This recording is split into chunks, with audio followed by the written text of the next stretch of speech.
সব পেয়ে গেছে, চুপ করে বসো, তুমি জানো না। ঠিক আছে রবি ঘোষ, ট্যাক্স বাড়ানো যাইবে না, বাড়াইছো তুমি। মিউটেশন আমি সব 1 পয়সাও না, এই তো ফাইল নিয়ে এসেছি সব।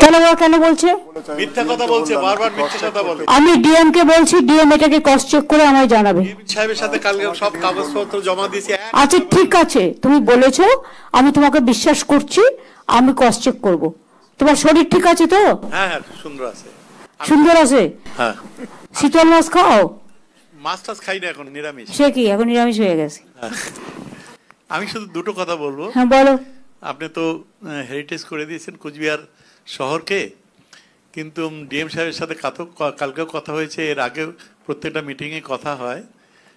আপনিও গতবার যখন গেলেন লোকসভা ইলেকশনের পরে, তখনও আপনার নজরে দিয়েছিলাম যে 48 কোটি টাকার ড্রেনেজ সিস্টেমে যে হেরিটেজের, যে জন্য একটু জল টল বেশি ক্লিয়ার হয় না, এটা এখনও আমরা অনুমোদনটা পাইনি। এটা পাইলে খুব সুবিধা হয়। পরে দেখা যাবে আবার যখন টাকা আসবে। ওকে, তুমি টাকা ছাড়া অন্য কিছু বলো। অনেক দেওয়া হয়েছে, 300 কোটি টাকা দেওয়া হয়েছে। বস। আর ঠিক আছে, সবই বস, সব ঠিক আছে। গঙ্গাপ্রসাদ শর্মা জয়গাঁও কি আপনি দেখেন এখন? ডেভেলপমেন্ট অথরিটি, ওটা তো একদম ভুটানের গায়ে। একদম ভুটানের গায়ে দিদি, প্রণাম জানাচ্ছি আপনাকে ম্যাডাম। ওইখানে আমার দুইটা বিষয় আছে, একটা চা বাগান নিয়ে বিষয় আছে। চা বাগান খুব ভালো হচ্ছে, আপনার শ্রমিকদেরকে আপনি যে রেশন দিচ্ছেন তারা খুশি আছে madam. Craze house, health centre, এটা ভালো হচ্ছে। কিন্তু চা বাগানে এই যে আমাদের যে বন্ধ চা বাগান খুলেছিল, তার এর আগে আলিপুরদুয়ারের মিটিংয়ে আপনি যেটা বলে ক্যাবিনেট থেকে যে লিস্টগুলো পাস করেছিলেন ম্যাডাম, সেটা এখন অবধি সেই কোম্পানি কিন্তু লিজ কাগজে হাতে পায়নি, এখন অবধি পায়নি। সব পেয়ে গেছে, চুপ করে বসো, তুমি জানো না। আর আমাদের কোন কোম্পানি নাম বলো তো? আমাদের যে 7-8টা মাদারিহাটে আছে, কালকে পরশুদিনই আমার করে দেওয়া হয়েছে অলরেডি, খবর রাখো। ঠিক আছে। আর ম্যাডাম একটা বিষয় আছে, আবার যে ভুটান ইন্টারন্যাশনাল যে রোড আছে ম্যাডাম, 700 মিটার রোড, ওইটা আমরা পিডাব্লিউডি কে লিখেছি ম্যাডাম। ওই রোড তুরসা ডিভিশনে ছিল। ওইটা এসব নিয়ে কিছু করা যাবে না এখন, বসো। ওটা বর্ডার কান্ট্রি, বসো।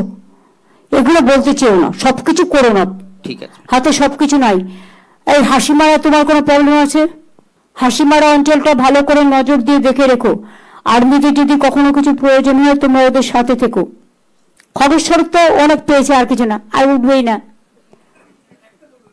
আর কিছু নাই, তোমার অনেক ঢেলে দেওয়া হয়েছে। অনেকভাবে আপনার তো অনেক করে দেওয়া হয়েছে। এই আমাদের ধূপগুড়ির এমএলএ অনেক করে দেওয়া হয়েছে, একদম যা চেয়েছেন তাই। এখন শুধু খাওয়া দাওয়া করে শরীর সুস্থ রাখতে হবে, বাস। আর কিচ্ছু না, আর কিচ্ছু হবে না। এখন বসুন, অনেক হয়েছে। আবার জিতবেন, তারপর আবার হবে। একবারে সব খেয়ে নিলে হজম হবে না।